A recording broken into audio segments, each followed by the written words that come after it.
ഈശോ പറയുന്നുണ്ട് വചനത്തിലൂടെ, സത്യം സത്യമായി ഞാൻ നിങ്ങളോട് പറയുന്നു, നിങ്ങൾ എൻ്റെ നാമത്തിൽ പിതാവിനോട് ചോദിക്കുന്നത് എന്തും അവിടെ നിങ്ങൾക്ക് നൽകും.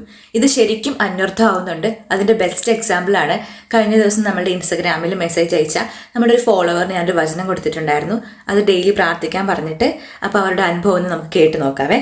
യേശുവേ നന്ദി. എനിക്ക് 4 വർഷമായിട്ട് കുഞ്ഞുങ്ങളുണ്ടായിരുന്നില്ല. ഞാൻ സങ്കീർത്തനം 127:3 ഉള്ള പോലെ കർത്താവിന്റെ ദാനമാണ് മക്കൾ, ഉദരഫലം അവിടുത്തെ സമ്മാനവും എന്ന് പറയുന്ന വചനം 33 പ്രാവശ്യം 33 ദിവസം ചൊല്ലി പ്രാർത്ഥിച്ചതിന്റെ ഫലമായിട്ട് എനിക്ക് 4ാമത്തെ വർഷം എൻ്റെ പ്രഗ്നൻസി പോസിറ്റീവാകുകയും ഈ ജനുവരി 4-ന് എനിക്കൊരു പെൺകുഞ്ഞിനെ നൽകി ദൈവം അനുഗ്രഹിക്കുകയും ചെയ്തു. ദൈവത്തിന് 1000 നന്ദി. നിങ്ങൾക്ക് ആർക്കെങ്കിലും പ്രാർത്ഥനാ സഹായം ഉണ്ടെങ്കിൽ നിങ്ങൾക്ക് ഡെഫിനറ്റ്ലി എനിക്ക് പേഴ്സണലി മെസ്സേജ് അയക്കാം. ഞാൻ ഉറപ്പായിട്ടും റിപ്ലൈ ചെയ്യും. റിപ്ലൈ ലേറ്റ് ആവുന്നുണ്ടെങ്കിൽ റിപ്ലൈ തരത്തില്ലെന്നല്ല, കുറച്ച് ഡിലേ ഉണ്ടാവും. കാരണം ഒരുപാട് പേര് നമുക്ക് മെസ്സേജ് അയക്കുന്നത് കൊണ്ട് റിപ്ലൈ തരാൻ കുറച്ച് ടൈം എടുക്കുമായിരിക്കും.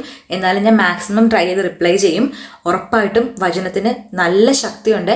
ഞാൻ വചനം കൊടുക്കാറുള്ളത് ഓരോരുത്തരുടെ സാഹചര്യം നോക്കിയിട്ടാണ്. ചിലർക്ക് മക്കളില്ലാത്ത വചനങ്ങളായിരിക്കും വേണ്ടത്, അപ്പം മക്കളുണ്ടാകാൻ വേണ്ടിയിട്ടുള്ള വചനങ്ങൾ കൊടുക്കും. അതുപോലെ തന്നെ ചിലർക്ക് കടബാധ്യതകൾ മാറാൻ വേണ്ടിയിട്ടായിരിക്കും, ചിലർക്ക് ലൈഫിലുള്ള ആ ഒരു സ്ട്രഗ്ലിംഗ് പീരീഡ് മാറാൻ വേണ്ടിയിട്ടായിരിക്കും.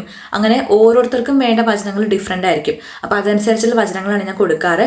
എന്നിട്ട് ഞാൻ അവർക്ക് വേണ്ടിയിട്ട് ഞാനും പ്രാർത്ഥിക്കും, അവരെ കൊണ്ടും പ്രാർത്ഥിപ്പിക്കും. ഇതെന്തായാലും ശരിക്കും വർക്കാവട്ടോ. കാരണം ഒരുപാട് പേരുടെ അനുഭവങ്ങൾ നമ്മുടെ കയ്യിലുണ്ട്. എനിക്ക് ഒത്തിരി പേരിലേക്ക് എത്തിപ്പെടാൻ പറ്റുന്നില്ല, കാരണം അത്രയും മെസ്സേജസ് ഡെയിലി വരുന്നതുകൊണ്ട് എനിക്ക് റിപ്ലൈ കൊടുത്ത് തീരാനും കുറച്ച് പാടാണ്. എന്നിരുന്നാൽ പോലും ഞാൻ എന്തായാലും നിങ്ങൾക്ക് വേണ്ടിയിട്ട് പ്രാർത്ഥിക്കുന്നുണ്ട്. അതെന്തായാലും ഗ്യാരണ്ടീഡ് ആണ് കേട്ടോ. അപ്പോൾ ഈ ഒരു വീഡിയോ നിങ്ങൾക്ക് ഉപകാരപ്പെടുന്നുണ്ടെന്ന് തോന്നുന്നുണ്ടെങ്കിൽ മാക്സിമം ആൾക്കാരിലേക്ക് ഷെയർ ചെയ്യുക. കാരണം ഒരുപാട് പേരിലേക്ക് നമുക്ക് തമ്പുരാന്റെ ദൈവാനുഗ്രഹം കൊടുക്കാൻ വേണ്ടിയിട്ട് പറ്റും. അപ്പോൾ അത്രയേ ഉള്ളൂ. എല്ലാവർക്കും ഇഷ്ടപ്പെട്ടെന്ന് വിചാരിക്കുന്നു. അപ്പോൾ കാണാം. Stay blessed always.